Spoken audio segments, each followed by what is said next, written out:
कायद, अजीम रहबरे जमहूरियत मेरा कायद।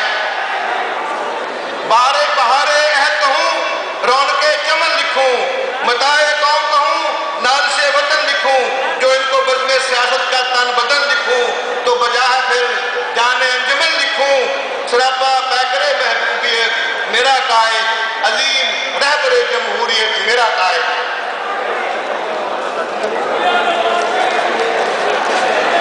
जोर पाकिस्तान की हालत बदल भी सकता है, जोर पाकिस्तान की हालत बदल भी सकता है, मेरे अवाम की सीरत बदल भी सकता है, जो फर्द फर्द की हालत बदल भी सकता है, जो मेरे कौम की किस्मत बदल भी सकता है, वो है दिल नवाज शख्सियत मेरा कायद मोहम्मद नवाज शरीफ।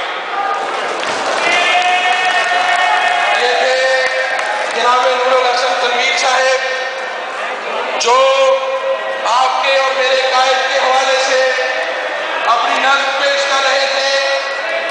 कबर अजीम चौधरी नूरुल हसन तनवीर साहब ने मेरा कायद के उन्वान से बुक भी लिखी। हम उनके इस हवाले से भी मशहूर हैं कि उन्होंने पाकिस्तान